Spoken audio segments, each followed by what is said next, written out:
Hello and welcome. My name is Angelica from the Specialized Center for Stuttering, and today I am really happy because I am here with Hope. Hi, Hope. Hi, thank you so much for having me. I'm so happy to be here. Thank you so much for accepting this invitation.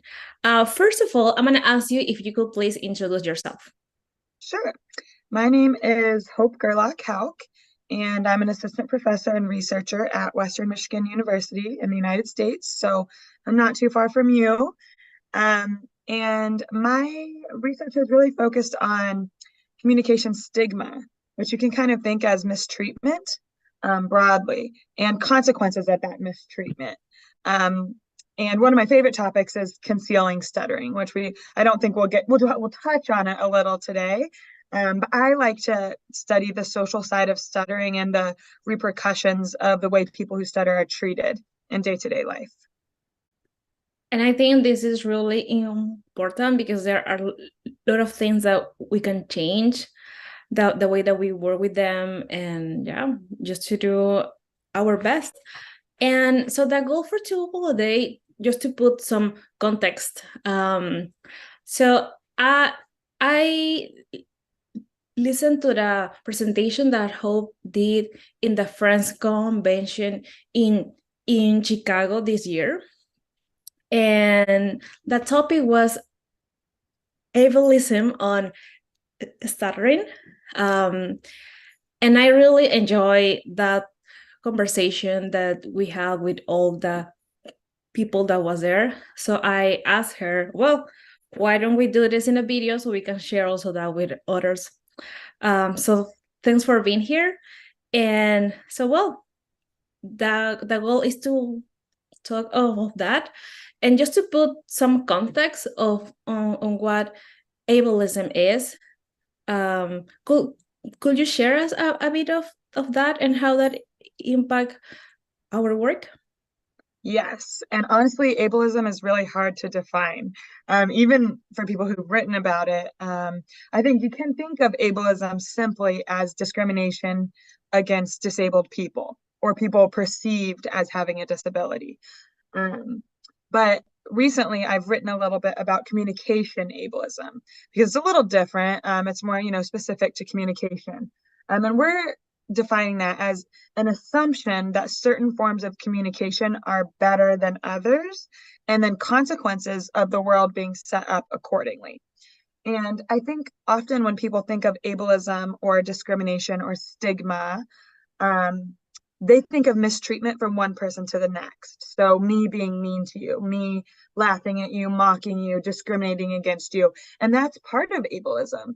But ableism is much broader than that as well. It occurs on multiple levels.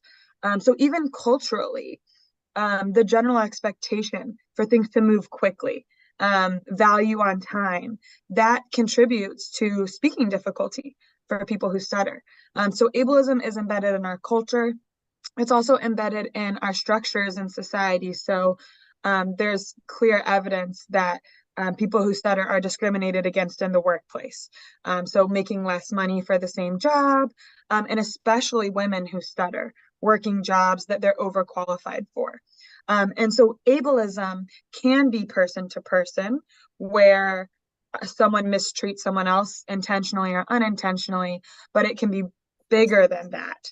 And it can also be narrower than that, meaning that people who stutter can kind of drink the Kool-Aid of ableism. And Mike Boyle has called it self-stigma, believe that it's true for them, that because they stutter, they deserve the way they're treated, or maybe they even treat themselves in the same way.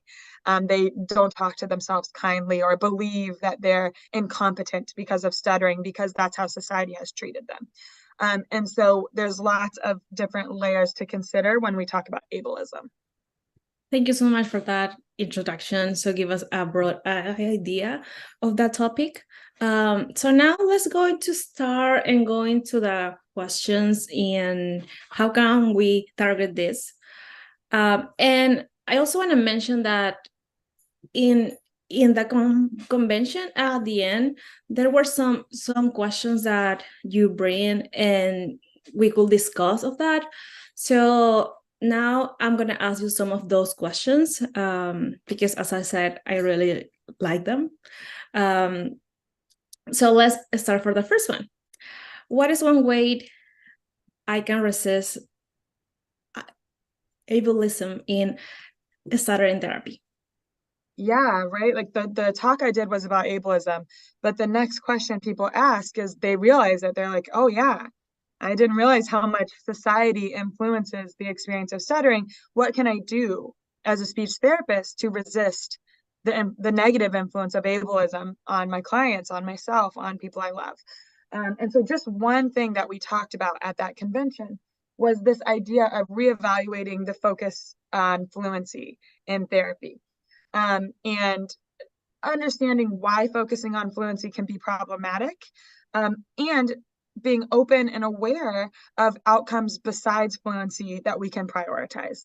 And so from there, we kind of had a conversation, kind of really dissecting what fluency means and why it might not be the best thing to target therapeutically. Yeah. So what are the issues with targeting fluency in the therapy? Could you share a bit about that? About that? Yeah. Yeah, and I'll first add that my perspective is shaped by research because I am a researcher, but it's also shaped by my clinical experiences. I also practice clinically only with people who stutter. So that I have both lenses. And one thing I find the question is, what are the issues with fluency shaping? One of the issues is how it has been so prioritized historically. So in the research literature, fluency is often described as the gold standard of research treatment outcomes. Um, and I think just because something has been studied frequently doesn't mean that it's meaningful. And we've confused those two things.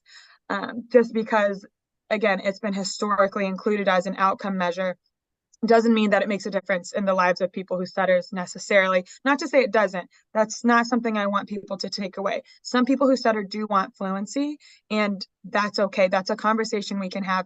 SLPs who do not stutter do not need to dictate what people who stutter want, but they need to think critically about the implications of the services they're offering. So some of the issues with fluency shaping and fluency. One is that fluency is just not well defined. Um, I think in a textbook, it's usually defined as smoothly connecting syllables and sounds. And that really doesn't mean very much to us because anyone who knows about stuttering knows that there's a difference between controlled fluency, effortful fluency, I'm doing something fluency, and spontaneous fluency. I'm doing nothing fluent. I'm nothing doing nothing and speaking easily and spontaneously and happening to not stutter. And when we're talking about fluency, there's usually no distinction between those two things. Um, but what we're learning is that the difference between controlled fluency and spontaneous fluency is huge. Controlled fluency, which is again usually using some type of technique or conscious strategy or exertion of effort, slowing down, things that can elicit fluency that speech pathologists often recommend. People who stutter describe those things as attention, requiring a lot of attention, requiring a lot of effort, being unpleasant, being uncomfortable. And so it's not, yeah, so that type of fluency is completely different from spontaneous fluency, which is effortless and spontaneous, but they're merged together when we measure them. When we're just counting if it was smooth or not, we're not counting what that feels like when it's smooth. And this leads to another issue with fluency, is that it does not have consistent relationships with quality of life outcomes in research. When you look across studies that correlate how fluent someone is with their quality of life and other, like, you can think of the OASIS and other measures of quality of life, there's not a consistent correlation. And so it's interesting because stuttering or fluency is so prioritized in the literature, even though the literature is suggesting it's not important for what matters to people who stutter. So those are some of the reasons that jumped to my head, but I want to give you a chance to chime in because I know there's a lot just right there. If there's anything you want to share about that. No, I mean, you are completely right. There is always this idea of this person talking in this way, let's gonna use techniques or just be focused on the way they talk, because then they are gonna be fine. Like if all the issues that are going on in the day-to-day life or etc. could be solved just by trying to achieve fluency, when actually we know that, as you said, is this not simple? I mean, it is not even completely possible. Like, we are people who stutter. Stuttering is what we do, is the way that our brain works. um so yeah, thanks for sharing that. And just a couple more things about issues with fluency is that we know that changes in fluency are often not durable, which means they don't last. Um, and they often are difficult to generalize. Just because someone can do something in the therapy room doesn't mean that it's helping them in real life. And so again, I just don't understand why it's such a prioritized outcome when it often doesn't last and it can't be generalized to contexts that matter. To me, it's just, and that's not just fluency shaping. Other things can be difficult to generalize as well. But I think some of these reasons are kind of red flags for me, that maybe fluency shouldn't be as prioritized as it has been. Yes. And this is a real problem because, and I mean, I really get it when a client comes and they just want to speak differently and their focus is on that. I have been there too. Like, I get it. But, and we as clinicians, yeah, we can support them, but it is also really important to mention those limitations. Like, I mean, we can work on that, but the reality is this one. So they have the broader picture and they could really understand the pros and cons of this, because it is not just like, yeah, let's work on this and let's go, like, to put it as a priority. I think it is really important to be very honest with them and tell them there are some limitations that you should know. Yeah, and I mean, I would say I agree with you that it's important. It's also, a responsibility. Yeah. Clinicians have a responsibility to get informed consent from clients prior to treatment. And if they aren't informed about what the protocol is and what the outcomes are and what the process is like, that's not informed consent. And so I definitely think that's a big part of it. And I would just add that, again, I have no issue with people who stutter wanting fluency. I understand why people who stutter want fluency. Society has taught them and conditioned them to want fluency.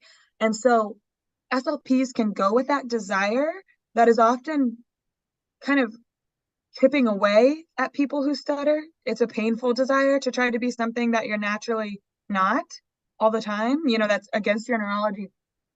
Or SLPs can help people reconceptualize what change can look like.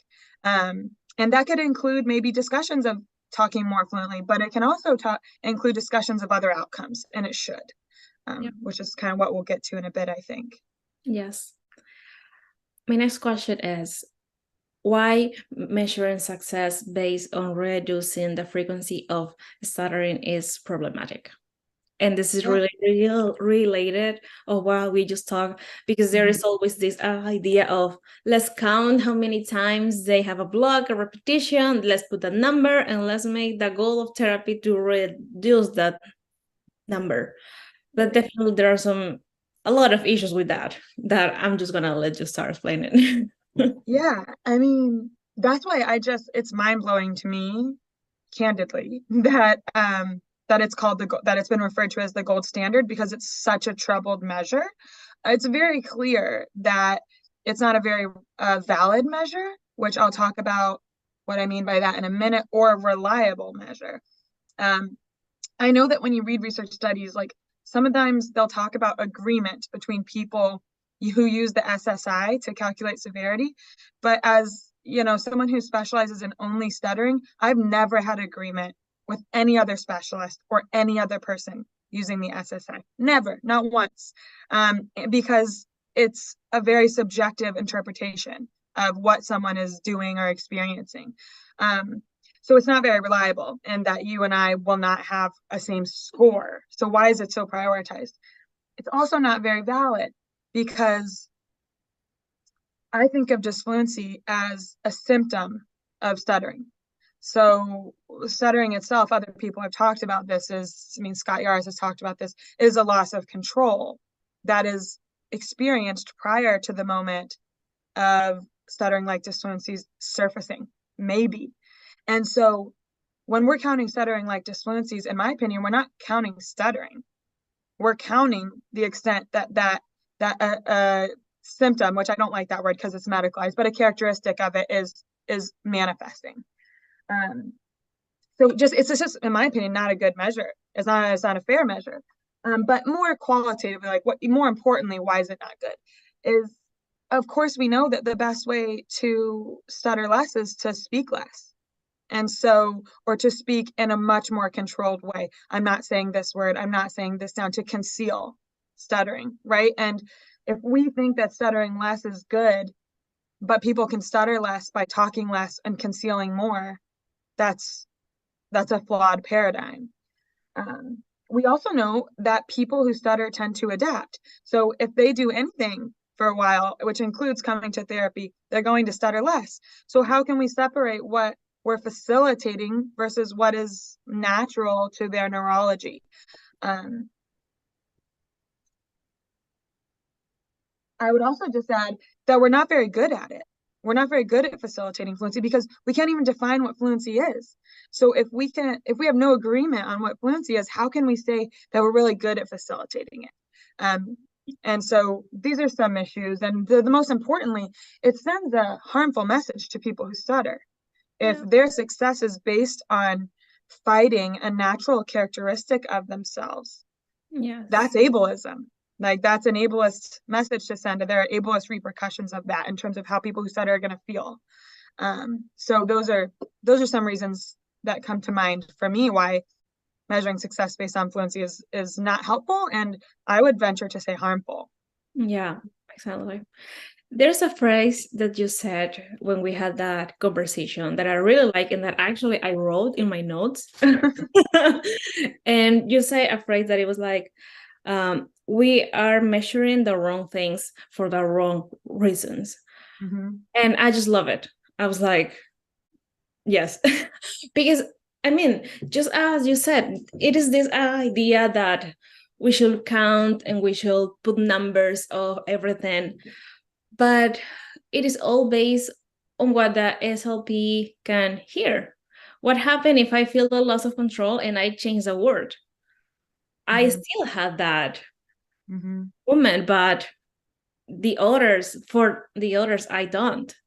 And there, it is not even possible to really count. And the goal in therapy has been let's work with this number that was measured in, I don't know, 2 days, 3 days in the best scenario. That doesn't even really represent the complete experience of a person, that real life. And we are working on a number that doesn't represent the whole life. And we are making the person, we are putting the idea that they should reduce that number. And even the person can do different things, can change words and say things that they don't want to say in order to don't make it noticeable, which at the end is not exactly what we want, because I mean, we cannot even change the words all the time. If someone asks me my name, I cannot change that word. So it's really complicated, and it's something that I still see quite a lot. And sometimes when I say that, in my country or in South America, for example, there is always like, wait, if we are not counting, if we don't have a number, how can we do that? Why? Because there is, again, always this idea of I need numbers, I need digits, so then I can work with that. So here's the next question. If it's not fluency, then what? I think the best person to ask for that is your client. And a way to ask them that would be, if you were fluent and had everything you wanted, how would your life be different? How would the way you speak be different? How would the way you interact with others be different? And you'll get things like, oh, I would be happier. Communication would be more joyful. And a lot of these, again, are not my ideas. These are like Vivian Siskin talks about joy. Chris Constantino talks about spontaneity. I would be able to say what I want to say when I want to say it without holding back. Ease. I could say what I wanted to say more easily, regardless of if I stuttered. Having less struggle, less tension. I would feel more confident. So confidence, participation. I would participate more. I would raise my hand more. These are things that mean things to people and things that can be measured. But what I want SLPs to take away is that measure doesn't have to mean counted. You can measure things without counting them. Counting is one way, numbers are one way, but there are other ways of measuring success. That can be self-report. Self-report based using scales. If you like numbers, then create a scale that's meaningful to someone. How confident are you when you talk to your friend in the lunch line? From 1, not confident at all, to 10. If they started at 3, you can set a goal to get them to a 7 and use therapy creatively to build their confidence. And so I think that's something I want to take away. And I think the other thing SLP should take away is that ask your clients. Again, joy, spontaneity, ease, confidence, participation. Those are things that come to mind for me, but this is individualized. And so we should ask our clients what fluency would mean to them. Again, we don't have to say, you can't have fluency, you can't want fluency. Of course they want fluency. And what would that mean to them if they were fluent? And those are the things that are more amenable to change than neurology that we know is consistent across the lifespan to some extent. So those are some of my thoughts. Yes. I really enjoy this conversation. I feel like we could talk for 5 minutes, but as I always say, time flies. So thank you for that. And I really hope that this can provide some insight on why it is important to be, or just to see the things more than the way people talk. And as we always say, the idea is for them to work on the things that they want, definitely, of course, but also be really realistic on what are the things that we can actually do, it's physiologically impossible to do, and help them in this journey to don't fight against who they are, but to kind of embrace themselves. Totally agree. And I just want to thank you for your work in spreading information to Spanish speakers. And I also just want to say hi to all the Spanish speakers that I can't converse with as well as I would like to. It's so important that English speakers understand Spanish speaking perspective and vice versa. And I have a huge respect for the amount of time that you put into this cause in general and, conveying information to Spanish speakers. So thank you very much for doing that. Thank you for accepting. I am really happy because I love your presentation. So I was like, I want to take this to your side of America. So thank you. So much. And well, until next time. Thank you. Sounds good. Take care.